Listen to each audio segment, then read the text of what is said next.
Hello, YTPC. Ethan, Parsimonious Piper.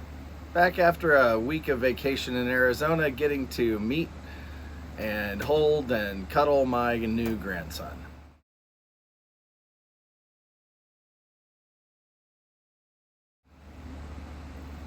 Wonderful week. Today we've got one morsel for mental manducation.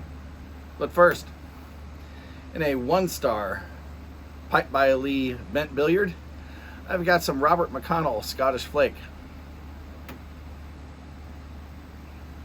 Virginia, Kentucky, Perique. It's good. This is my first bowl. I'll have to have a few more before I make any real judgments. But it is good. You can definitely get all three components. Supposed to have a rum topping. I'm not getting that much. So if it's there, it's fairly light.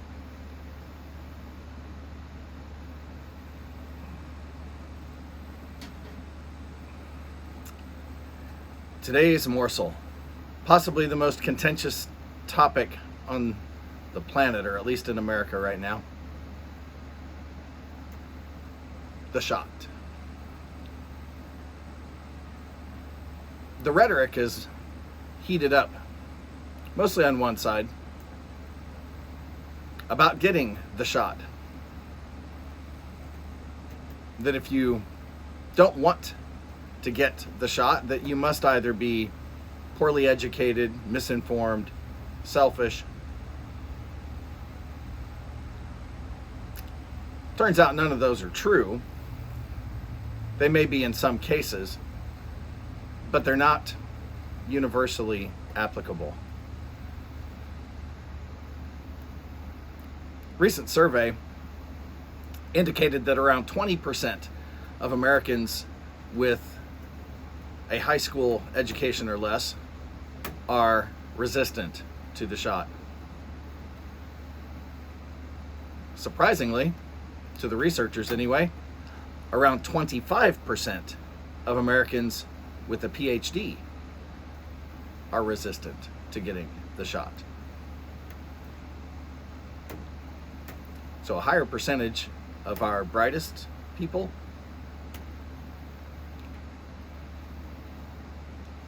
but that's neither here nor there.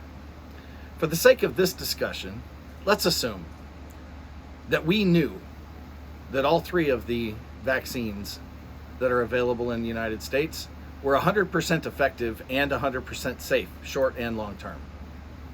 Assume that's a given. There are many of us who would still say no for moral reasons. You see, all three of these vaccines were either developed or tested using fetal stem cell lines from a baby that was voluntarily aborted. Many of us find that morally repugnant. And it really is that simple. If this research and testing had been done using a baby that had died of natural causes, it would in fact be an entirely different discussion. However, to accept these vaccines is to encourage more research being done with electively aborted babies. I can't do that. I find that morally repugnant. Legal? Absolutely. I don't know what it's like in countries outside the U.S., but inside the U.S., there's a growing cooperation between Planned Parenthood, our largest abortion provider nationwide, university medical centers, and third-party coordinators who help those medical centers get parts from babies who are aborted electively. Yes, legal. No, moral. And that's as simply and succinctly as I can make my case. You may disagree with me. You may disagree with me on any or all of those points. That's fair. But you need to acknowledge my right to hold those points and to say that neither my life nor yours is worth the cost, the very high moral cost of encouraging abortion in order to further medical research. With that, find something new that you like to smoke. I think this Scottish mixture is it may very well make my rotation. Good stuff. Light something you like. Enjoy your afternoon.